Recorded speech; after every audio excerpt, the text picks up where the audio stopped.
I'm living a really good life. My normal day is surrounded by people that like me and that love me. I don't experience discrimination or any of that any day. I mean, it's really good. We think it's a wonderful thing when someone comes so into alignment with who they are that they're not going around looking for confirmation from others. You see, this is something that in the gay movement is a bit of a problem too. There are many people who have come forth deliberately intending to live this difference because they are wanting to find alignment with who they are and not try to find alignment with that one and that one and that one and that one and that one.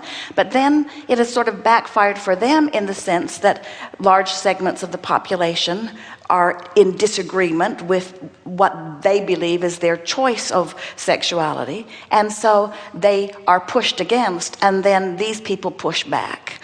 There are so many people that are not comfortable in their own sexuality because they're still struggling with the way they are perceived from others. You see, you say, my mother knows, as if it might have been an option for her not to know.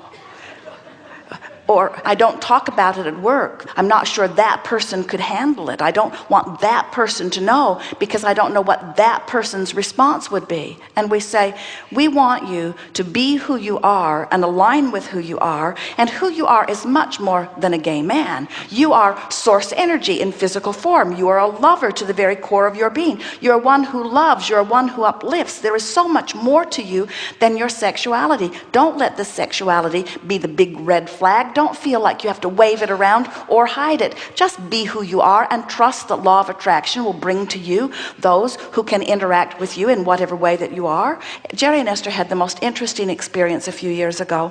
They were at the baggage carousel in San Antonio, and Jerry had gone to get the car, and their usual routine was Jerry would go to get the car out of parking, and Esther would wait at the baggage carousel for the bags to come off, and then Jerry would park as close as he could and keep an eye, and then Esther would get a sky cap to help her with the bags out, and it was a very good system. So Esther is standing there waiting for the red light to begin flashing, and she knows that her bags will probably be the first 3 bags off. They almost always were, because of her continental one-pass status and because of her intention. She just got right there, and almost without exception they would come right off. It got to be a real joke for her. And so one day she is standing there and she's waiting for her bags, and there is a man standing next to her, and he is waiting for his bags, and Esther said, mine will be the first 3 off.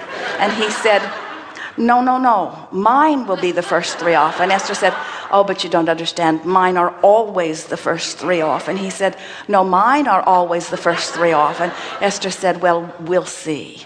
And so the light starts flashing and the carousel starts moving, and here is a bag, and the man grabs it and sets it down, and Esther said, thank you very much. And he said, that is my bag. And Esther turned the tag over and said, it is my bag, but thank you for getting it.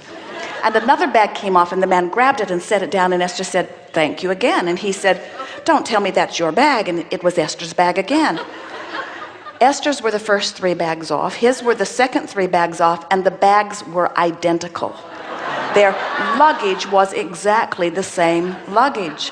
And Esther is crowing a little and thanking him for getting her bags off, and he is twinkling back at her and telling her that next time his will be the first 3 off.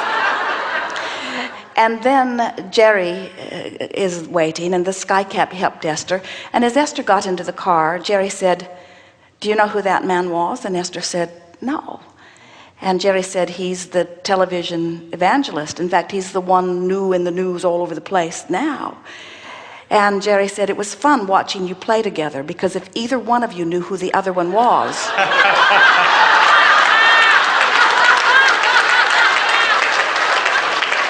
you would have had nothing to do with each other. And we want you to know that you are more a vibrational match to everyone, then you are not, you see. When you're tuned into who you are, your differences are non-existent, because when you're tuned into who you are, the best of you is pulsing. And when they're tuned into who they are, the best of them is pulsing. And when you rendezvous at that level, it does not matter what your beliefs are. It does not matter what your decisions are. It does not matter what your intentions are. Law of attraction never messes it up. If you stay true to the loving being that you are, only those who are in that place at that time can rendezvous with you, you see. And the one thing, just to finish, I'm never intending to change anybody's point of view, you know. I'm not trying to convince anybody or whether it's good or bad. Everything is perfect at all with whatsoever. The only reason why I say my mother's no is because as my dad passed away 20 years ago, I decided that I would be authentic and I would be me with my mother, and that we would have the best possible relationship, which we do as we are sharing this physical life. And 3 months ago, I registered for this and I already knew what the question is. And interestingly speaking, last night I heard my father's voice saying, "You will be chosen." So, thank you.